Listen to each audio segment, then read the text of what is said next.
Bible read and Bob Rant for the Eureka Conservative podcast. So on a little late, but been very busy, as I've said in my last couple of podcasts. There's my ugly mug. So welcome from me. And where is my co-star, who's just at my feet? There he is. Oh, can I get him in the shot? No. A bit hard at the moment. I've got a bit of extra, but you can see him in the background. Hello, Gigi. So there you go. Which way am I going? That won't get him in there. No, that won't get him in there either. There we go. I might have to go that way a little bit. I can't. My chair. I've got it. He's coming up now. Say hello. So JJ's here. So before I forget, as we always start with, not the Bible read. I've been forgetting this the last couple of times. The look across Port Phillip Bay. And there she is. Bit humid, bit muggy. Cool change apparently coming tonight in the middle of summer. It's been a funny old day. It's been a little humid, been a little overcast as well. Good night for a walk. I'll be taking the dog out later on. So that's Melbourne for you, the Melbourne weather. Beautiful one day, absolutely crap the next. But that's the city I love. Well, I loved a lot more. Not long ago. It's a harder city to love these days than what it used to be. It used to be a magnificent city, Melbourne. She's not as magnificent as she used to be. So, sorry, guys, just getting all my little odds and bods in their right place. God. There we go. So anyway, on to our Bible read for the day. Only one passage today, thank God. When I haven't been on for a couple of days, it only takes a few days and all of a sudden you got 5 to read. So today we've got one. It's the 4th, February the 4th, the parable of the shepherd, John 10, 1 through 10. Bible read. See that? Oh, there you go. That's better. Jesus explains that he is the gate through which people enter if they want to have God's satisfying life. Jesus said, I'm telling you the truth. The man who does not enter the sheepfold by the gate, but climbs in some other way, is a thief and a robber. The man who goes in through the gate is the shepherd of the sheep. The gatekeeper opens the gate for him. The sheep hear his voice, and he calls his own sheep by name, and he leads them out. When he has brought them out, he goes ahead of them, and the sheep follow him because they know his voice. They will not follow someone else. Instead, they will run away from such a person because they do not know his voice. Jesus told them this parable, but they did not understand what he meant. So Jesus said again, I'm telling you the truth. I am the gate for the sheep. All others who come before me are thieves and robbers, but the sheep did not listen to them. I am the gate. Whoever comes in by me will be saved. He will come in and go out and find pasture. The thief comes only in order to steal, kill, and destroy. I have come in order that you might have life in all its fullness. I think I saw a few thieves and robbers in question time today. So very interesting. I've got one of those weeks where I'm in the office. So I've got the home office, which is downstairs. And when I'm ever in that, I have the question time because nothing much else better on to do. Most people have music. I have the idiot politicians just to satisfy my interest. And my God, the hubris, if you don't know what that means, the absolute cockiness of the ALP members at the moment is off the charts. Look, I give them credit yesterday. Yesterday they were a bit funny, but I think they've got ahead of themselves. They're not that funny today. It was actually pretty pathetic to watch it. And especially when Tony Burke gets up. I would love for someone to wipe that smile off his face one day. He's just one of the most arrogant, dislikable people you could ever wish to meet, I think. And certainly as a politician, he comes across that way. And that's saying something because there's a lot of dislikable people in our politics at the moment. So the Liberals, it's all I'm talking about. It's all I'm ranting about for a bit. I don't know when I'll stop. I hope so soon because it's doing my head in. But they just never, and it's not because I've given up on the Liberals. So even though I talked to him a fair bit, I had to go at Matt Camazuli the other day because he's worse than me. He's bitching about Susan Lay 3-4 times a day. I just shake my head in astonishment. I mean, they are so out of touch, so out of touch. I mean, they actually think they can come back from the disaster they're in. I don't think a change of leader will do it. They have to revolutionise the whole party. The problem is people, one, aren't listening, but two, even if we were, we don't trust them. And the only way you could get the Liberal Party back is if you could somehow, and I don't know how you do this, is you expunge every single moderate, not just out of the Federal Liberal Party, but out of their branches, out of their organisation, out of their admin, out of their strategy group. It's the only way to do it, and form a truly conservative party. Because then, if they could do that, whoever they make leader, but obviously hopefully be conservative, we can look at them and go, okay, now we know what they stand for. Okay, we can put a bit of, maybe we can revisit our trust. But until you do that, it's never happening. So right now, there's no doubt in my mind whatsoever, that every conservative in LNP ranks needs to go and join One Nation for the sake of the country. Nothing else, for the sake of the country. And every moderate within the LNP ranks, they need to go join either the ALP or the Teals. That's where ideologically they belong. They do not belong in a centre-right party. They're not centre-right.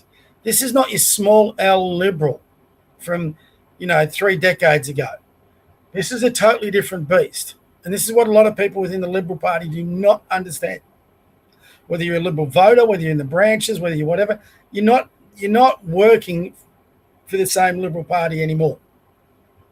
So it is gone. It's gone. And yesterday, who did we have? We had some ALP idiot. I can't remember his name. He was on Sky News. And I've got a rant about Sky News in a minute and the media in general. Sorry, guys, I've got this very annoying little between my eyebrows. I'm trying to get rid of it. So where was I? Oh, yeah, they had a guest on Sky News last night, and he was on with Kerry Chikowski or whatever her name was, totally irrelevant person. And Sky by day and even Sky by night, they're both annoying, actually. I find them both really annoying. Sky by day has every left-leaning, supposedly centre-right person he can have. So they had Cherry Chikowski, and these are the moderates that need to go join the ALP or the Liberals. And then who was it? The guy who was filling in for Sherry Marks. I can't remember his name. Usually he's pretty good. But then he had this guy, apparently he's an ex-ALP staffer, was even chief of staff for Alba at one stage. And all they wanted to do was pan out on One Nation and Bernardi. Now, I'm not 100% sold that Bernardi's... I think it's good he's joined One Nation, don't get me wrong. I think he'll be good for One Nation, but I don't think he's the big name they were building up. And here we are in a Wednesday. We were promised big names by Monday, Tuesday. Well, that's come and gone. There's no big names. So, and even if Bernardi was a big name, what's he doing going into the state system? We need him right now. We need as many names as we can to get in the federal system. The state... I don't think the states are as important now as getting the federal government right. But anyway, that's up to those strategists in those parties. But anyway, so I wasn't sold 100% on Bernardi. If push comes to shove, I'd vote for him. But I'm never going to get that chance because he's in South Australia. But then these two just got on and started slagging off at him and One Nation. And I thought, you know what? Bug you. I'm now... hard on Bernardi. Go as hard as you can, Corey. Take the smirks off these faces. I mean, they were telling the most pathetic jokes and it was just condescending bullshit that they had about what is One Nation. I mean, when they do that, do they not understand that everyone who's jumping ship to go to One Nation gets offended by that? I mean, what class of political school did they go to, these guys? I don't get it. So everyone who's watching it, and a lot of One Nation supporters, maybe not 6 months ago, but people like me, who are watching this, and we're just disgusted. If they're like me, they're disgusted by the way they're behaving. So I can't wait for One Nation to wipe some smiles off faces. God, I'm praying Pauline gets this right. And she won me over on the Bolt show last night. So all these shows I have in the background while I'm working. Andrew Bolt's got a funny way of interviewing these days. But anyway, he did ask one good question, was about whether she intended to be Prime Minister, whether she's going to go to the lower house, and if she wasn't, is there someone else? And Pauline answered it beautifully.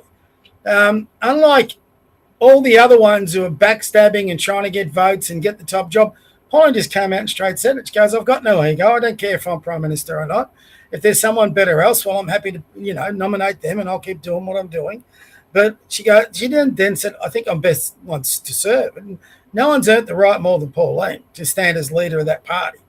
So it's all in her hands, but there wasn't an ounce of ego in her answer. I thought she handled it really beautifully. So, another tick. So the first tick was from them slagging off against One Nation. The second tick was from Pauline herself. And this is what I don't get out of the media mob. So again, I've added on today. And they just can't come to terms with this Liberal and National split. They're besotted with this reunification of the Liberals and Nationals as a coalition. Why? Who cares? I mean, it just demonstrates that these guys are so locked in to such a certain type of politics, they can't get their heads around the fact that, one party split. I mean, Kieran Gilbert, it's all he talks about. Oh, we need an opposition. We need the coalition to get back together. Otherwise, we've got the government's got the way. Well, we know the government's got full control. Doesn't really matter how many people watch Question Time. I'm one of the few idiots that have it in the background. Most people are out working, doing their jobs. They might come in and see a few minutes clips. So, Question Time in itself is pretty much an irrelevant exercise unless something dramatic happens, and then it'll get covered by all the news. So all the media types, they're just infatuated with the Liberals and Nationals coming back together. I'm going, why? Why do you want them coming back together so badly? What's the harm in them staying separate?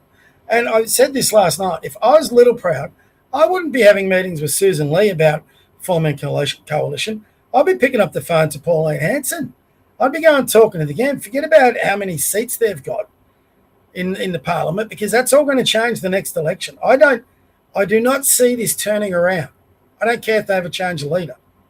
There's just too many idiot moderates in the LNP ranks for it to turn around. So they need a political lobotomy to have any chance, and that is not going to happen.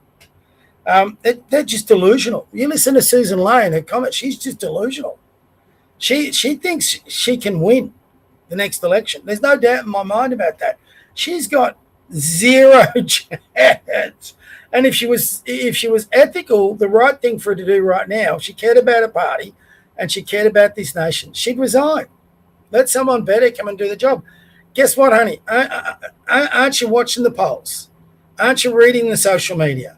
Aren't you looking how badly you're being ratioed on your post? I mean, I've never seen anything like it before.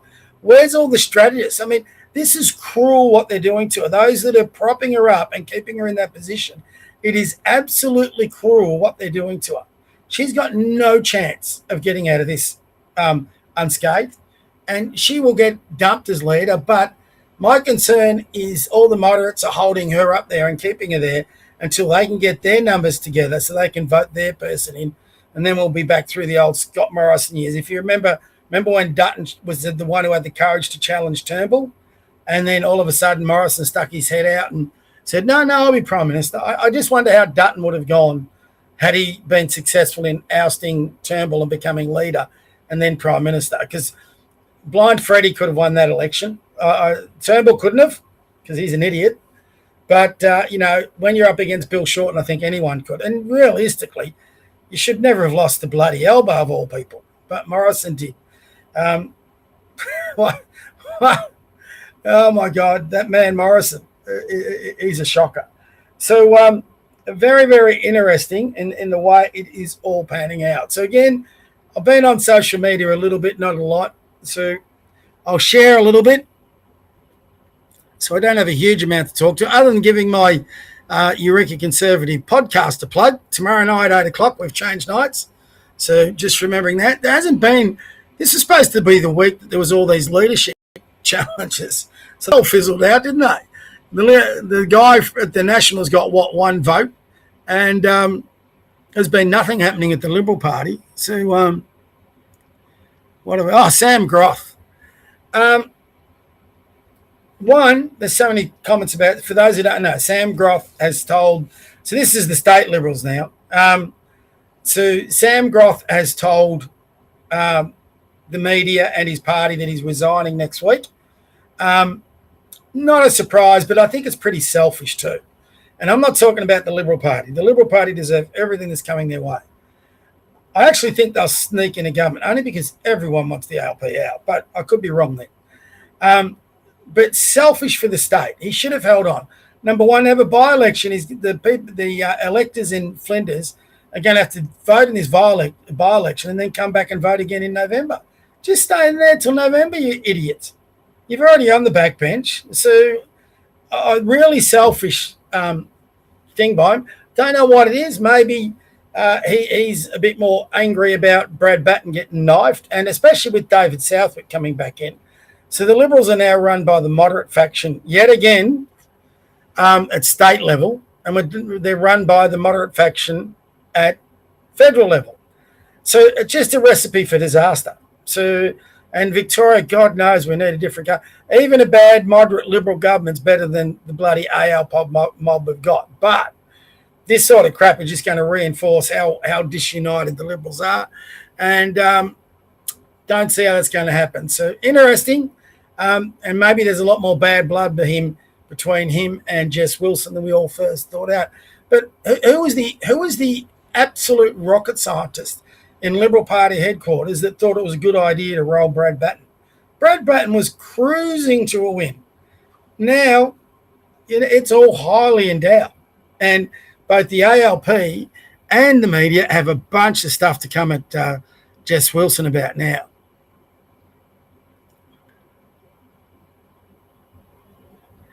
And I don't like this guy, but he's right here. Stunning. Sam Groth, former Deputy Liberal leader, has resigned, triggering a by-election. If he had waited a few months, he could have avoided the by-election, saving taxpayers hundreds of thousands. But he was that desperate to leave the Vic Liberals. Well, it's not hard. I mean, he's in a backbench. He doesn't really have to go to their meetings. He turns up to Parliament House, gets nice lunches. He could have a pretty cruisy time up until November. He didn't need to cost the taxpayers a lot of money. Doesn't matter what he thinks about the Liberals or not. A weak person, go into the house where the terrorists are and arrest them. Let's have a listen. Sounds typical Barnaby. His conduct and his capacity to run office means that he should be removed from that job. Has he actually nominated any resolve to go to the hub of these issues, the people who promulgated this hate, and to deal with it? No, because you are weak, Mr. Albanese. Yes. You are weak. You are a weak person.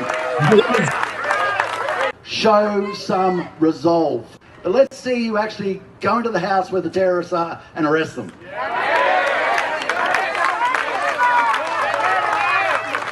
His conduct. That would be a massive PR coup with someone like that. Oh, Bob Catter, he's always entertaining. Let's have a look. Let's see what Bob's got. You've got nothing better to do than fight about who's going to be the boss. Do you realise just how disgusted the people out there are with you? They're so desperate they've got to vote for Pauline Hanson. Oh, no, I didn't say that. Thanks, Bob. You've got nothing better to do than fight about who's going to be the boss. Do you realise just how disgusted the people out there are with you? They're so desperate they've got to vote for Pauline Hanson. Oh, no, I didn't say that. Thanks, Bob. That's a bit harsh, Bob. This isn't it. Where the hell are the cops? I don't know if you've seen it, but they've got these kids, 40 of them, hooning across, as it says there, Sydney Harbour Bridge on e-bikes and motorcycles. Where are the cops? It's all illegal. I mean, crazy. They didn't have any trouble getting the cops out during COVID, but they can't stop a bunch of kids riding illegal across Sydney Harbour Bridge. Nuts. Tell you what, they had an interview on Sky News with Tom Connell, who I hate. In fact, I don't like many of the daytime Sky News presenters. I watched Laura Jays this morning, and my God, I haven't listened to her for some time. So I've got the Sky News thing going. You pay $5 a month, and you can get all the updates, all that sort of thing. So I haven't had it for a while, but since Christmas I have, which you may have noticed on my feed. But today was the first time I switched on when Laura Jays was on. And I quickly realised why I never listened to her. Oh, my God, that girl. There is not a brain cell amongst her ears. She's just a pretty face. Sorry, Laura, if you ever see this, but that's all you are. Some of the questions you ask are so dumb. So dumb. But Tom Connell is probably on a par. And he always interjects their answers. And Darren Chester, the Nationals MP from my old home way, Gippsland, I've never seen this side of Darren Chester. He ripped into Tom Connell. It was glorious to see, actually. And he came out with one of the best lines I've heard. He goes, "Oh, Tom, that's rubbish."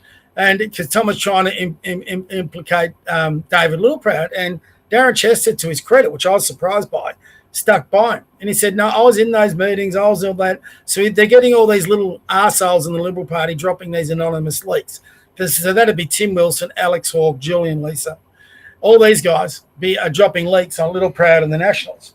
So Darren Chester, in his typical country way, you can recognise this from him straight away, he goes to Tom Connell.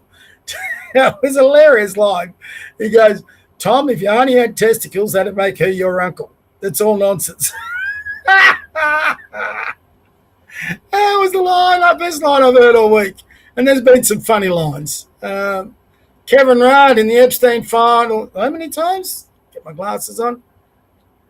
He's been in the Epstein files 119 times. Oh, Kevy. I think Barnaby's loving his time at One Nation. Hope they can stick it out. I hope it doesn't fall apart like it has in past. Zelensky's in the... Question is, who's not in the Epstein finals?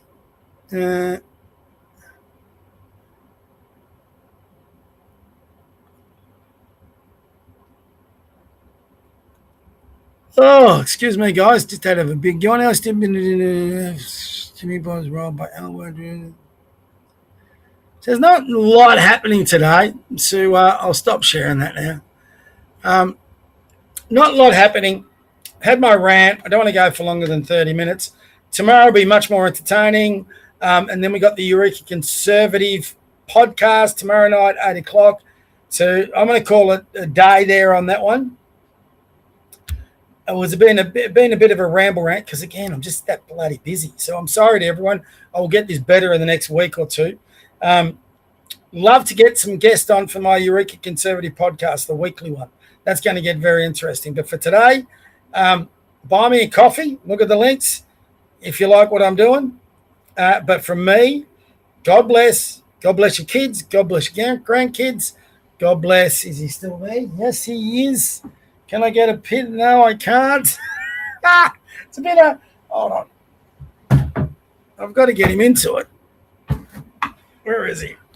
Oh, he's down at my feet. There you go. There he is. He's come across to say, God bless your pets. God bless that flag in our country. God bless Pauline Hanson. God bless One Nation. If you're not behind them or now, get behind them as we go. They're our only hope. The Liberals have, I held out hope for the Liberals finding their way for quite some time. But when they got into bed with the ALP and all this bullshit talk about Littleproud and the Nationals, don't fall for it.